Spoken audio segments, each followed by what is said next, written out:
നമ്മളുടെയൊക്കെ ജീവിതത്തിലെ പലപ്പോഴും നമ്മളോട് തന്നെയോ അല്ലെങ്കിൽ നമ്മൾ മറ്റാരോടെങ്കിലുമോ അതുമല്ലെങ്കിൽ മറ്റാരെങ്കിലുമൊക്കെ നമ്മളോടോ ചോദിച്ചിട്ടുണ്ടാവാൻ സാധ്യതയുള്ള ചില ചോദ്യങ്ങളാണ്.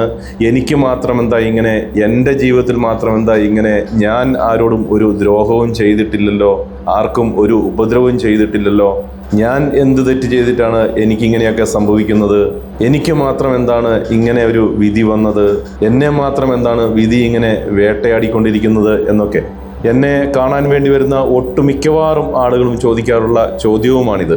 ഞാൻ അവരോടൊക്കെ പറയാറുള്ള ഒരു കാര്യം, ഇതിനൊക്കെ ഉത്തരം ലഭിക്കണമെങ്കിൽ ആരാണ് ഞാൻ അല്ലെങ്കിൽ ആരാണ് നിങ്ങൾ എന്നുള്ള കാര്യം ആദ്യം മനസ്സിലാക്കിയിരിക്കണം എന്നുള്ളതാണ്.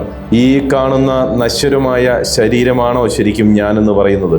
ഒരു മെഗാ സീരിയലിലെ ഒരു എപ്പിസോഡ് മാത്രമല്ലേ നമ്മൾ കാണുകയും കേൾക്കുകയും ഒക്കെ ചെയ്യുന്നുള്ളൂ. ഇതിനു മുൻപ് ഒരുപാട് എപ്പിസോഡുകൾ കടന്നായിരിക്കില്ലേ നമ്മൾ ഇവിടെയൊക്കെ എത്തിച്ചേർന്നിട്ടുണ്ടാവുക. അപ്പോൾ ശരിക്കും നമ്മൾ എന്ന് പറയുന്നത് ഈ ശരീരമല്ല, ആത്മാവാണ് എന്നുള്ള തിരിച്ചറിവ് നമുക്ക് ഉണ്ടാവേണ്ടതല്ലേ? അതുകൊണ്ട് തന്നെ നമ്മൾ ഇപ്പോൾ അനുഭവിക്കുന്ന പലതിൻ്റെയും കാരണം കഴിഞ്ഞുപോയ നമ്മൾ കടന്നു വന്നിട്ടുള്ള പല എപ്പിസോഡുകളുടെയും ബാക്കിപത്രമാവില്ലേ? ഈ നശ്വരമായ ശരീരം നമ്മുടെ ആത്മാവിൻ്റെ ഈ എപ്പിസോഡിനുള്ള ഒരു വേഷം അല്ലെങ്കിൽ വസ്ത്രം മാത്രമല്ലേ? ഇനിയും എപ്പിസോഡുകൾ കടന്ന് പോയിക്കൊണ്ടിരിക്കുകയും ചെയ്യില്ലേ? ഈ വിഷയത്തെപ്പറ്റി വിശദമായി പ്രതിപാദിച്ചുകൊണ്ട് ഒരു വീഡിയോ ഈ ചാനലിൽ അപ്ലോഡ് ചെയ്തിട്ടുണ്ട്. താല്പര്യമുള്ള ആളുകൾ അത് കാണാൻ വേണ്ടി ശ്രമിക്കുക.